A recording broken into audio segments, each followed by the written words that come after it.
सोचिए जरा एक ऐसी रेस के बारे में जो सदियों तक चली। इसमें बड़े बड़े साम्राज्य समुंदर पार कर गए और जानते ही नाम क्या था? सिर्फ एक, भारत। पर यह सिर्फ ट्रेड की कहानी नहीं है, नहीं, ये कहानी है एम्बिशन की, लालच की और एक ऐसी जीत की जिसने दुनिया का नक्शा ही बदल कर रख दिया। कई सौ सालों तक यूरोप के लिए पूरब एक सपने जैसा था और उस सपने का सेंटर पॉइंट था भारत। ये सिर्फ एक देश नहीं था, बल्कि ये तो दौलत का वो खजाना था जिसकी कोई कल्पना भी नहीं कर सकता था। सोचिए, यहाँ के मसालों की कीमत सोने से भी ज्यादा थी। यहाँ के कपड़े पहनने के लिए राजे महाराजे तरसते थे। जाहिर है, यूरोप इसका एक हिस्सा पाने के लिए बेताब था। लेकिन कहानी में असली ट्विस्ट तो अब आता है। आखिर में ये सबसे बड़ा इनाम किसी राजा या साम्राज्य को नहीं मिला, नहीं, इसे जीता एक प्राइवेट कंपनी ने। जी हां, एक कंपनी ने जिसकी अपनी फौज थी और जिसके इरादे आसमान छू रहे थे। तो सवाल यह है कि आखिर ये हुआ कैसे? एक कॉरपोरेशन ने पूरे पूरे देशों को कैसे हरा दिया? तो इस होड़ की शुरुआत को समझने के लिए चलिए टाइम में थोड़ा पीछे चलते हैं। साल 1453 में जब कॉन्स्टेंटिनोपल का पतन हुआ तो मानो पूरब की तरफ जाने वाला दरवाजा धड़ाम से बंद हो गया। जो पुराने ट्रेड रूट्स थे वो सब बंद। अब पूरे यूरोप में खलबली मच गई।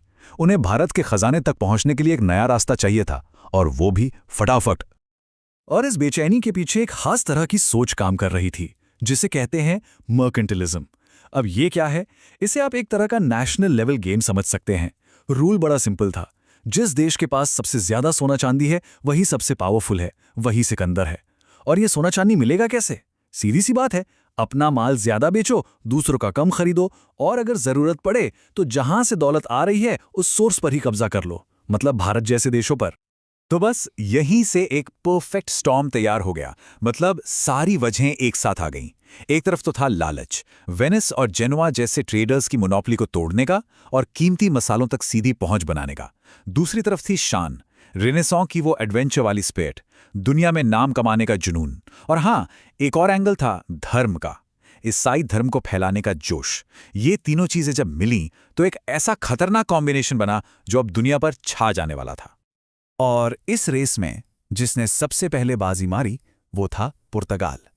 उन्होंने ही भारत तक पहुंचने का समुद्री रास्ता ढूंढ निकाला। मतलब उन्होंने इस पहेली को सुलझा लिया, और इससे उन्हें एक ऐसी बढ़त मिली जो लगभग 100 साल तक चली। जरा इनकी स्पीड देखिए। 1487 में बार्थोलोम्यू डियाज बड़ी मुश्किल से अफ्रीका के दक्षिणी कोने तक पहुंचे, और सिर्फ 10-11 साल बाद 1498 में वास्को डी गामा भारत के कालीकट में था। बात यही नहीं रुकी। 1503 तक उनकी पहली फैक्ट्री लग गई और 1510 में तो उन्होंने गोवा पर ही कब्जा कर लिया। मतलब एक्सप्लोरर से रूलर बनने का सफर कितनी तेजी से तय हुआ। यह वाकई में बहुत तेजी से किया गया कब्जा था। देखिए, पुर्तगाल की शुरुआती कामयाबी का राज जमीन पर कब्जा करना नहीं था, नहीं, उनका फोकस था समंदर पर राज करना। उनकी ब्लू वाटर पॉलिसी बहुत सिंपल और ब्रिलियंट थी।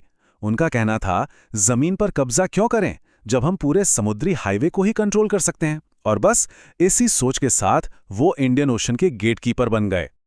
और इस कंट्रोल को बनाए रखने के लिए उन्होंने एक सिस्टम बनाया, कार्टा सिस्टम। अब ये क्या था? ये असल में समंदर पर चलने वाला एक तरह का हफ्ता वसूली का धंधा था। अगर किसी भारतीय जहाज को समंदर से गुजरना है तो उसे पुर्तगालियों से एक परमिट या पास खरीदना पड़ता था, और अगर नहीं खरीदा तो वो आपका सारा माल जब्त कर लेते थे। ताकत के दम पर अपनी मोनोपोली चलाने का यह एक बहुत ही कारगर तरीका था। लेकिन इतना बड़ा मुनाफा भला कब तक छिपा रहता? पुर्तगाल की कामयाबी की खबरें आग की तरह फैलीं, और जहां पैसा होता है वहां दूसरे शिकारी भी आ ही जाते हैं। तो वो रेस जो अब तक एक तरफा लग रही थी, अब एक बहुत ही खतरनाक मुकाबले में बदलने वाली थी। पुर्तगालियों के बाद तो समझिए लाइन ही लग गई।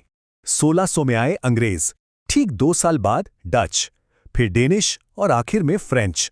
देखते ही देखते भारत का पूरा कोस्टलाइन यूरोपीय ठिकानों से भर गया। हर किसी को इस प्रॉफिट पाई का एक बड़ा टुकड़ा चाहिए था।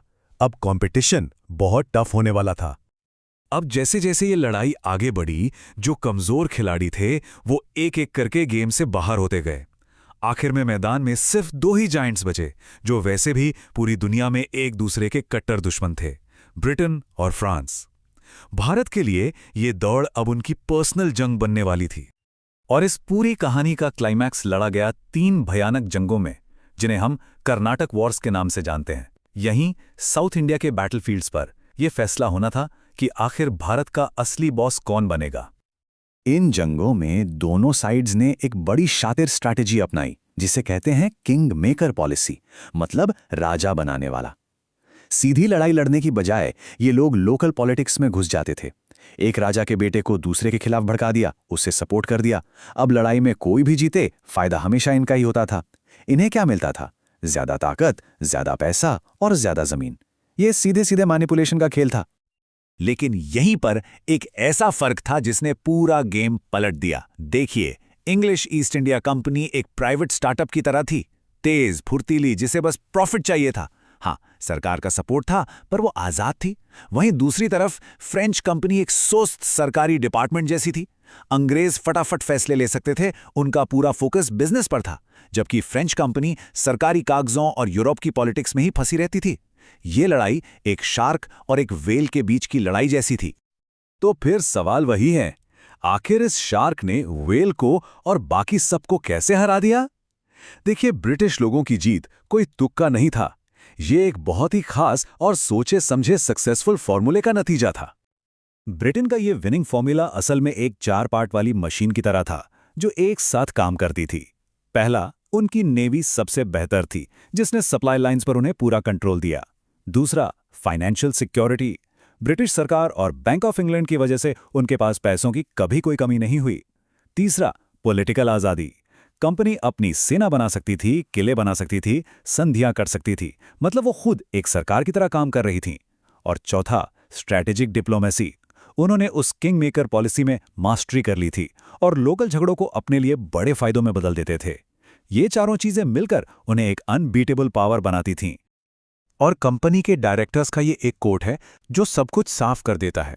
उनके अधिकारियों को आदेश था कि ऐसी नीतियां अपनाओ जिससे एक बड़ा रेवेन्यू मिले और अंग्रेज भारत में एक राष्ट्र बन सके। मतलब अब बात सिर्फ व्यापार की नहीं रह गई थी। व्यापारी का जो नकाब था वो उतर चुका था और अब सामने एक कॉन्करर, एक विजेता का चेहरा था। तो व्यापार के लिए जो रेस थी वो तो खत्म हो गई, एक क्लियर विनर भी मिल गया। लेकिन एक नई लड़ाई, साम्राज्य बनाने की लड़ाई, वो तो अभी शुरू हो रही थी। ईस्ट इंडिया कंपनी ने इनाम तो जीत लिया था, पर अब इसकी कीमत चुकाने की बारी भारत की थी। और ये वो कहानी है जो अगले 200 सालों तक भारत का मुस्तकबिल तय करने वाली थी।